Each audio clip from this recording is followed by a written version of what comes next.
السلام علیکم and welcome to کے پوڈ کاسٹ کے پہلے ایپیسوڈ میں آپ سب کو ویلکم کرتا ہوں. چونکہ یہ ہمارا پہلا ایپیسوڈ تھا اس لیے ہم نے سوچا کہ اس کو تھوڑا سا انٹرسٹنگ بنایا جائے, اس لیے ہم نے اس پروگرام کو آؤٹ ڈور کرنے کا فیصلہ کیا ہے. بیسیکلی کے پوڈ کاسٹ میں ہم ڈسپلنری اور نان ڈسپلنری ٹاکس آرگنائز کرتے ہیں اور ایسے گیسٹ کو انوائٹ کرتے ہیں کہ جن کے پرسنل ایکسپیرینس سے ہمارے ویورز کو, خاص کر اسٹوڈنٹس کو, ود دا بلیف کہ they are gonna get benefits out of this. کسی بھی شعبے سے آپ کا تعلق ہے, it doesn't matter, but we believe کہ you are definitely get benefits out of this talks. So بات کریں گے سکسیس کی. ویسے تو سکسیس seems to us کہ it's quite easy, but actually it's not. Back drop میں اسی بندے کو پتہ ہوتا ہے کہ اس نے کتنے اسٹرگل کی ہے, کتنے ہارڈشپس میں سے گو تھرو ہوا ہے. یہ وہی بندہ ہمیں بتا سکتا ہے جس نے یہ سفر کی ہے. تو سکسیس سٹوری کے ساتھ میں نے آج ایک ایسے گیسٹ کو انوائٹ کیا ہے جنہوں نے recently Khyber Pakhtunkhwa Public Service Commission کا ٹیسٹ پاس کر کے as a sub divisional wildlife officer تعینات ہو گئے ہیں. تو سب سے پہلے میں ان کو بہت زیادہ کانگریچولیٹ کرتا ہوں. میرے ان کے ساتھ پرسنل ریلیشن بھی ہے, ہمارے بچپن کے ساتھی ہیں, بہت ہی اسٹرگلنگ بندے ہیں, بہت ہی کائنڈ ہارٹیڈ اور رسپانسبل ہیں. تو میں چاہوں گا کہ وہ اپنا انٹروڈکشن خود ہمارے آڈینس کو کریں, لیکن ہم ان سے مختلف کوسچنس بھی آگے کریں گے کہ کس طرح سے انہوں نے جو ٹیسٹ تھا, ٹریک اس نے کس طرح گیٹ کیا, کس طرح سے انہوں نے پریپریشن کی, کس طرح سے پھر انٹرویو میں ان کا ایکسپیرینس رہا. یہ سب کچھ ہم آگے سوالات ان سے کریں گے, لیکن میں چاہوں گا سب سے پہلے وہ اپنا انٹروڈکشن ہمارے آڈینس کے لیے کریں. بسم اللہ الرحمن الرحیم. کاشف بھائی, آپ کا بہت شکریہ, آپ کی بڑی مہربانی, آپ نے مجھے اپنے پوڈ کاسٹ میں بلایا. اور جہاں تک میرا انٹروڈکشن ہے تو میں نے شروع جو کیا وہ گورنمنٹ پرائمری اسکول کوزی بازار نخ سے شروع کیا. میرا پرائمری کی لائف جو ہے وہ وہاں گزری. اس کے بعد میں نے کوہ پبلک اسکول موڑ لشٹ میں نے ایڈمیشن لیا. 1 سال وہاں گزارنے کے بعد میں پھر آئیڈل پبلک اسکول کوزی آیا. یہاں پر 2 سال میں گزارنے کے بعد فائنلی جو 9th-10th کا میرا زمانہ تھا وہ میں نے اپنا میٹرک لینگلینڈ اسکول سے کیا, Langland school college of science Chitral سے میں نے کیا. اس کے بعد میں نے FSC government degree college Chitral سے کیا. اور اس کے بعد میں جو BS ہے میرا گریجویشن وہ میں نے شہید بے نظیر بھٹو یونیورسٹی شرنگلدیر اپر سے میں نے کیا. 2017 آلموسٹ 2018 تھا. اور وہاں پر 8 سیمسٹر میں نے کنزیکٹیو میں نے ٹاپ کیا اور گولڈ میڈل بھی میں نے وہاں سے حاصل کیا. اس کے بعد وہاں سے فارغ ہونے کے بعد میں فارسٹ مانیٹرنگ میں بھی میں نے کام کیا ان کے ساتھ. پھر اس کو چھوڑ کر میں نے پرائمری اسکول ٹیچر PST کی پوسٹ میں لی تھی, پھر وہ جوائن نہیں کی, وہ بھی میں نے چھوڑ دی. اس کے بعد میں فزیکل ایجوکیشن ٹیچر تعینات ہوئے گورنمنٹ مڈل اسکول بیگشت میں میری پوسٹنگ ہوئی. 3 سال وہاں گزارنے کے بعد فائنلی جو میرا اپنا فیلڈ ہے میں نے sub divisional wildlife officer کا ٹیسٹ دیا اور وہ کمیشن میں ٹاپ پوزیشن پر میں آن ٹاپ میرٹ میں سلیکٹ ہوا ہوں. زبردست سر, زبردست. اچھا سر, یہ بتائیے گا کہ اکثر لوگوں کی یہ سوچ ہے کہ جاب کے ساتھ پھر وہ دوسرے جاب میں ہوتے ہوئے دوسرے کسی جاب کی تیاری کرنا کائنڈ آف ڈیفیکلٹ. تو اس بارے میں آپ کیا کہیں گے؟ کس نے آپ کو مطلب کوئی سپورٹ رہی جو فیکلٹی آپ کے ساتھ تھا, یا اس طرح کی کوئی سپورٹ آپ کو ملی؟ بالکل یہ کافی مشکل ہوتا ہے جب بندہ ایک جاب میں جاتا ہے تو وہاں پر اس کے کئی ذمہ داریاں ہوتی ہیں. اور میں تو وہاں جو سیکنڈ شفٹ اسکول بھی وہاں پر شروع ہوا ہے DSS, وہاں کا بھی اس کا بھی پرنسپل ہی مجھے بنایا گیا تھا. تو میرے اوپر ذمہ داریاں بہت زیادہ تھی, صبح سویرے اٹھنا, اور خاص کر فزیکل ایجوکیشن ٹیچر اس کی ذمہ داریاں تو اور بھی زیادہ ہوتی ہیں. مجھے اس کے ساتھ ساتھ کلاسز بھی ملتے تھے, ان کو بھی مجھے مینیج کرنا پڑتا تھا. اسکول کو بھی وہاں کا جو ڈسپلن ہے اس کو بھی مجھے مینٹین کرنا پڑتا تھا. اس کے بعد سیکنڈ شفٹ وہ تقریباً شام تک میں بزی رہتا تھا. تو یہ کافی مشکل ہوتا ہے, لیکن اللہ کا شکر مجھے ایسے اسٹاف ممبر ملے, ایسے دوست ملے وہاں پر, وہ ہر لحاظ سے 110%, میں کہتا ہوں 100% نہیں بلکہ 110% سپورٹیو تھے. وہ مطلب ان چیزوں کو مینیج کرنے میں مجھے بہت زیادہ انکریج کرتے تھے, میری مدد کرتے تھے. اور اس کے ساتھ مجھے ٹائم جب بھی مجھے ٹائم ملتا تھا تو میں تیاری کرتا تھا, اور فائنلی مطلب اتنا میں نے کیا کہ میں جو ٹیسٹ ہے یہ ان ٹاپ میرٹ میں کمیشن کا ٹیسٹ میں نے پاس کر لیا. آپ کے ساتھ اسٹاف ویسے کون تھا وہاں پہ؟ وہاں پہ میرے ساتھ اسٹاف ایک تو میرا اپنا ٹیچر جس نے مجھے قرآن پڑھایا ہے، حافظ تاج الدین صاحب، وہ وہاں ہیڈ ماسٹر آج کل بھی ہیں. اور اس کے علاوہ صالح امان سر تھے میرے ساتھ، ضیاء الرحمن سر تھے میرے ساتھ، بشیر سر تھے، اظہر سر تھے، اور ایک مفتی صاحب جس کا نام کریم اللہ ہے وہ بھی تھا، اور ادنیٰ بیگ سر.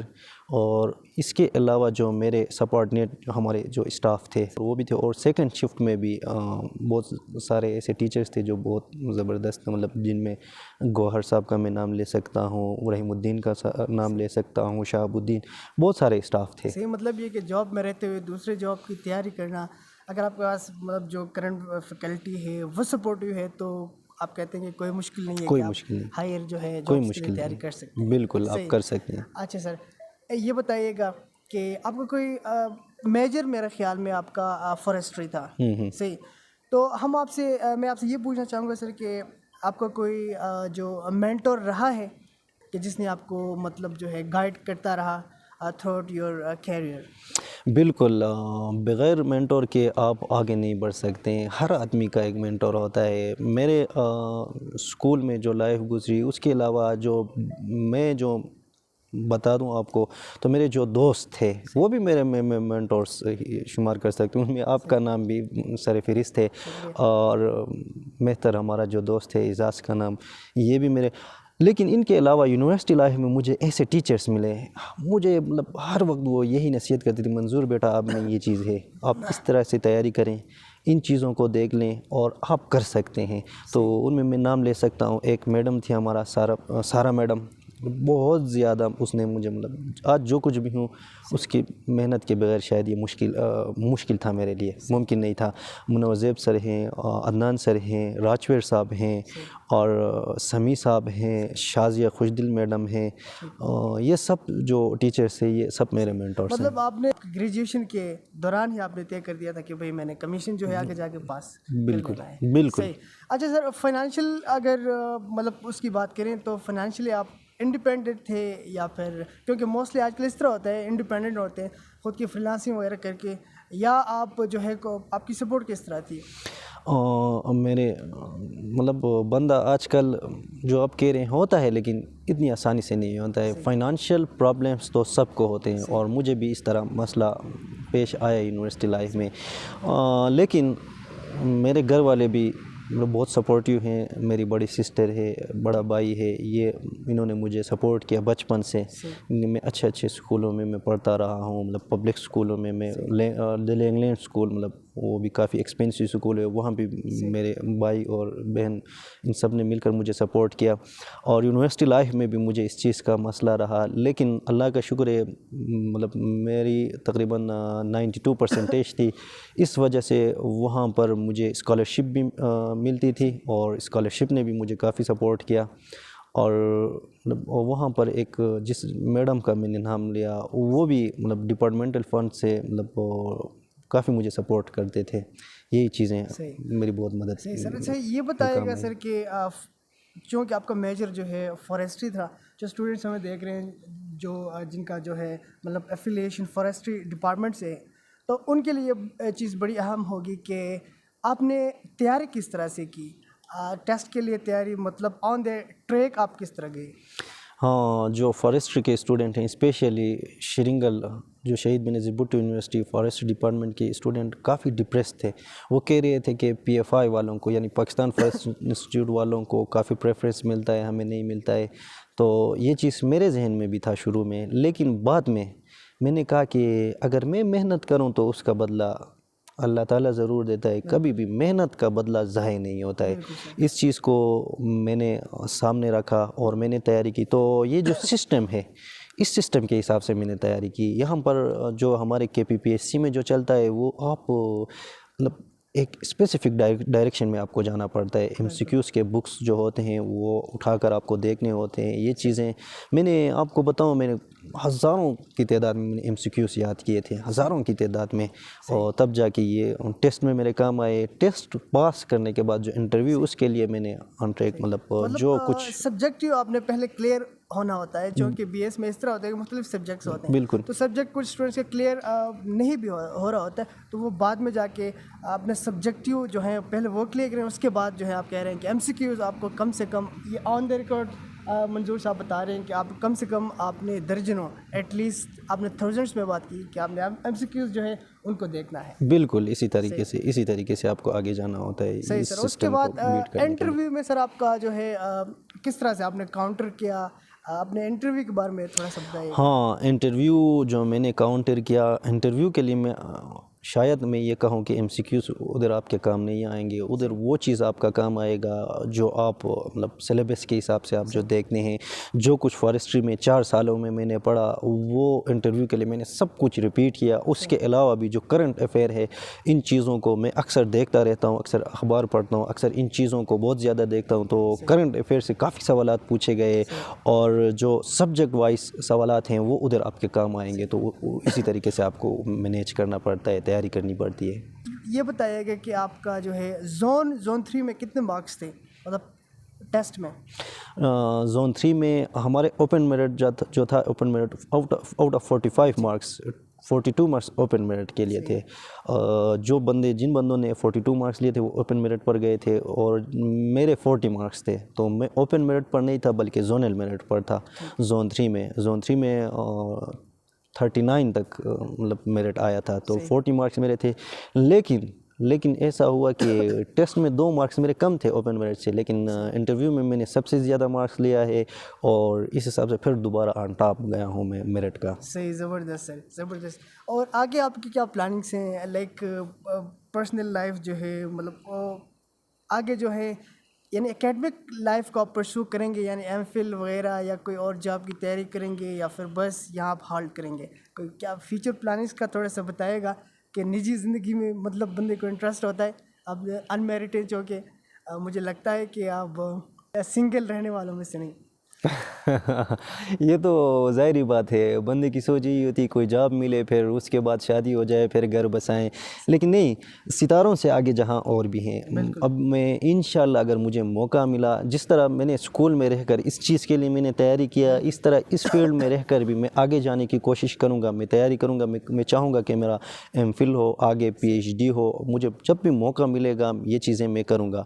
باقی تو جاب ملی ہے اور اللہ کا شکر ہے. تو مطلب میری لائف کے لیے بھی کوشش کریں گے آگے. ابھی تک تو ہم سنگل ہیں. کو آپ مطلب جو ہے یہاں پہ آپ سٹاپ کریں گے؟ نہیں، اکیڈمک لائف کو سٹاپ نہیں کریں گے، پرسو کریں گے انشاءاللہ. جب بھی موقع ملے گا تو پرسو کریں گے انشاءاللہ. ٹھیک ہے، زبردست. اچھا، کیا پیغام دینا چاہیں گے سر اسٹوڈنٹس کو جو اسٹرگل پہ بلیو کرتے ہیں؟ کہ مطلب اکثر یہ ہوتا ہے کہ مینٹلی بندہ محنت کرتا ہے 2 سال 3 سال، لیکن کوئی رزلٹ نہ پا کر مایوس ہو جاتے ہیں اکثر اسٹوڈنٹس. تو آپ کیا کہیں گے ایسے اسٹوڈنٹس کے لیے؟ آپ کا کیا پیغام ہوگا؟ دیکھیں، اگر آپ اسلامی کے لیے بھی دیکھیں تو مایوسی گناہ ہے. میں یہ کہتا ہوں کہ دیکھیں، میں تو 2018 میں فارغ ہوا تھا. ابھی 2023 میں جا کر مجھے وہ سیٹ ملا. 5 سال میں نے محنت کی. آپ نے 3 سال کی بات کی نا. میں اس کو چھوڑو، میرے ساتھ ایک دوسرا ساتھی، اس کی بھی سلیکشن ہوئی ہے، سلیمان شاہ نام ہے اس کا. اگر آپ اس میرے لسٹ میں جا کر دیکھیں اس کا نام ہے. وہ 2014 میں وہ فارغ ہوا تھا یونیورسٹی سے. وہ ابھی تک اسٹرگل کر رہا تھا. 2023 میں جا کر اس کو جاب ملی. 9 سال اس نے محنت کی. اس نے محنت نہیں چھوڑی، اور وہ اوپن میرٹ میں اس کا نام شامل تھا. 42 نمبر اس نے لیے تھے.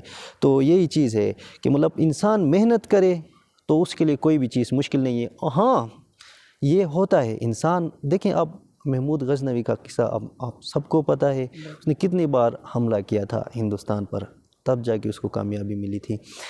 یہ ہم جب سوچتے ہیں کہ نہیں کامیابی یہ تو 2-3 سالوں میں اتنا نہیں ہوتا ہے. ہاں، قسمت والوں کو تو ہوتا ہے. مطلب جب یونیورسٹی سے بندہ نکلے، بہت کم ایسا ہوتا ہے کہ وہ آگے جا سکتے ہیں. لیکن نہیں، محنت کرنی ہے، ڈس ہارٹ نہیں ہونا ہے کبھی بھی. میں بھی پچھلی بار میں ٹاپ میرٹ تھا، لیکن انٹرویو میں رہ گیا تھا وہ دوسرے پوسٹ کے لیے. لیکن میں ڈس ہارٹ نہیں ہوا. کم از کم میں نے کہا کہ اگر اس بار نہیں ہو رہا ہے تو نیکسٹ بار ضرور ہو جائے گا. محنت جب کرو. اور ایک چیز میں ضرور بتانا چاہوں گا، اللہ پر اسٹرانگلی بلیو، اپنے اللہ پر کریں، یقین رکھیں. وہ اللہ جو آپ کو یہ کہتا ہے کہ محنت کریں، تو وہ محنت کا بدلہ بھی دینے والا وہی ذات ہے. محنت کبھی ضائع نہیں ہوتا, محنت کریں, کامیابی آپ کے قدم چومے گی, بس یہی تھینک میرا یو سو مچ میسیج ہے. سر. ہمارے مہمان کے اسی نوٹ کے ساتھ انشاءاللہ ہماری پھر ملاقات ہو جائے گی نیکسٹ ایپیسوڈ میں. تب تک اپنا خیال رکھے گا. اللہ حافظ.